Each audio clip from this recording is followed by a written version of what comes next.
Hi, Charlie Angus of the Resistance Network here at the beautiful Peace Tower in Ottawa. I just want to deconstruct some of the comments Donald Trump has made recently about Canada. Remember last week when MAGA Ambassador Pete Hoekstra said to Canada, hey, get over it.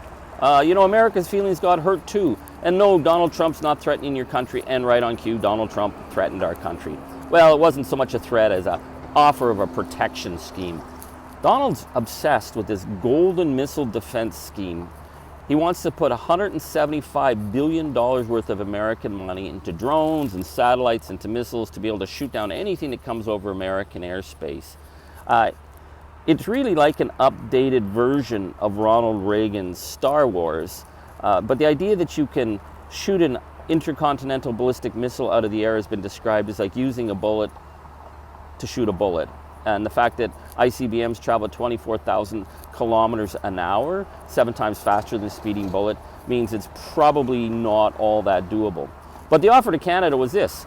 We give him $61 billion, and he'll put all the drone technology over our airspace and protect us, or we could just agree to give up our country altogether and become part of the United States, and Donald will protect us for free. Now, I don't think so, Donald. But why now? What's with this, with Canada change in terms of wanting to work with us? Just a few months ago, Donald wanted to kick us out of the Five Eyes. Now, the Five Eyes are the intelligence network systems of Australia, New Zealand, the UK, the United States, and Canada. And Donald wanted us, Canada, kicked out. That would mean that he'd have no intelligence gathering capacity on his unguarded border. So what was up with that?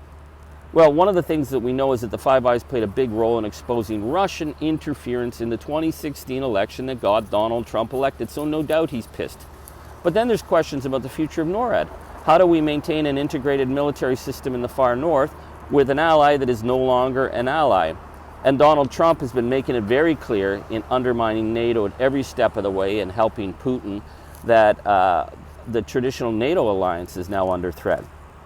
I was just at Brussels at the NATO meetings, and my gut feeling is that if push came to shove, our NATO allies wouldn't be there to have our backs. Now, that's not to say that we shouldn't be part of NATO, and Canada's agreed to meet the 2% defense, 2% of GDP defense investments that are required now as the target to be part of NATO. But NATO's now saying they want it to have a 5% of GDP to be the baseline. That would be an enormous cost to Canada, enormous cost on our healthcare system, our enormous cost on infrastructure, building houses, anything that we wanted to do as a nation to put 5% into GDP would be an enormous cost. And it may be necessary for the Europeans to go there because they are on the front line with Putin, threats in Ukraine, possible threats in the Baltic. It may be necessary for Europe to go there. But for Canada, Putin's not our front line, Donald Trump is. So we're going to have to start making some really clear decisions, and we're going to have some tough conversations about defense, about how we negotiate in a world that is destabilized and of gangster regimes. The one thing that's really clear about Donald Trump is he doesn't see us as an ally. We're not liberal democracies like each other anymore. He believes in autocracy. Donald's world vision is that there's 3 great powers, China, Russia, the United States. It's kind of like Orwell's 1984 of the 3 big states. What was it? Oceania, Eurasia, Europa. And in such a worldview, other countries like Canada don't get to be allies. We become vassal states or client states of the gangster regime. So the idea that we're going to agree to pay the protection racket of the golden handcuffs to have American drones, American satellites over our skies, that's just not on. We're not going to do that.